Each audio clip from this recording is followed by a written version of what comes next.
Good morning and welcome to Daily Journal Newsbreak, sponsored by Renaissance Bank. I'm your host, Chris Kiefer, and we're going to take a look at the top news and sports stories from Northeast Mississippi for today, Monday, April 2nd. But first, let's start with your weather forecast. Today we're looking at partly cloudy skies with a high of 73 and a low of 62. Looking ahead at your three-day outlook, Tuesday calls for thunderstorms with a high of 80 and a low of 41. That's a 40% chance of rain.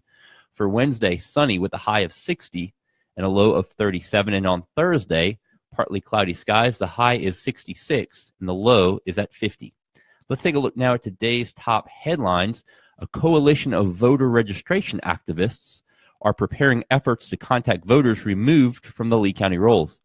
Local Minister Charles Penson said the group is concerned about the number of voters who were purged.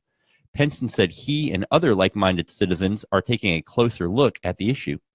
The County Board of Election Commissioners is tasked by the state law with removing voters from the rolls as they become ineligible or inactive as defined by relevant statutes.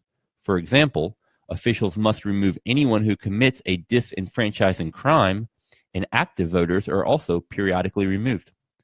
Penson is among the leaders of an independent, nonpartisan Get Out the Vote group active in Lee County. The grassroots organization is primarily known for voter registration drives, but later this summer, the group will launch an initiative to also locate Lee County residents who may no longer be registered voters.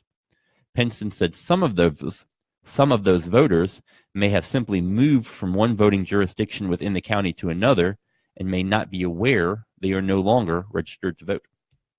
Tupelo leaders are considering an increased funding for road repair. Extensive efforts were launched last year to preserve and improve Tupelo's extensive road system. First, the City Council appropriated money for public works to purchase a digital system to monitor and forecast road conditions. Then, the City Council doubled the annual paving budget for the 2017-18 fiscal year from about $1 million to about $2 million. Last week, the Council heard some of the first reports back from those initiatives. Public Works engineer Dustin Dabbs explained how the new Street Saver software is used to log the conditions of all the city's roads and project future decay. Based on that forecast, Dabbs has concluded that the recent funding level of $1 million annually is not enough to keep pace with depreciation. However, Dabbs and Public Works Director Chuck Williams said they aren't yet recommending any specific spending levels. That will come later this year before the City Council enters budget talks for next year. Family, friends, and law enforcement officers from across the region paid their final respects on Saturday to Tupelo Police Detective Stephen Wade. The veteran officer died suddenly from a heart attack at his Pontotoc County home on the morning of March 27th. The 37-year-old Wade left behind a wife and 3 small children. Nearly everyone who spoke at the funeral mentioned Wade's infectious and disarming smile.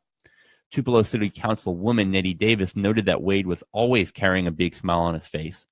She said whenever she saw him, she knew Tupelo was in good hands. Wade was raised in the Red Hill community and graduated from East Union High School in 1999. His career in law enforcement began with the Boonville Police Department, but he spent the last 12 years with the Tupelo Police Department. In Tupelo, he rose to detective, where he not only handled the bulk of the city's juvenile cases, but he also investigated other felony crimes. Wade also completed 2 tours of duty in Iraq with the Mississippi Army National Guard. He was a faithful member of the Jesus New Testament Holiness Church, where he was a minister, drummer, and youth leader.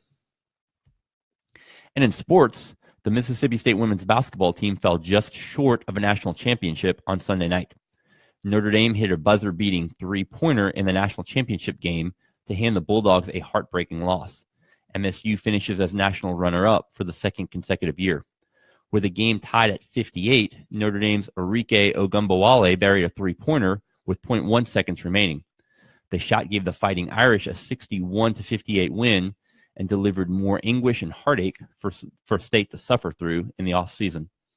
Ogumbawale also made the game winner against UConn in Friday's semifinal game. She was named Most Outstanding Player.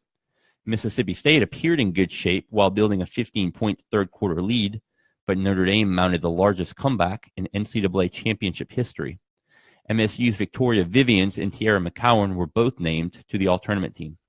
And that does it for Newsbreak on this Monday. Don't forget that this show is just one of the many online offerings courtesy of the Daily Journal that gets you news off the page and on the go. Watch the Capitol View webcast to hear the Daily Journal's Bobby Harrison talking about the latest in state politics. You can find a new episode live today at 2 at djournal.com, or you can catch the replay in the video gallery on our website or on our Facebook page.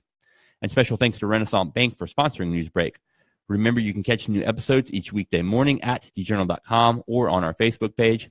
Thanks for joining us. I'm Chris Kiefer. Have a great Monday.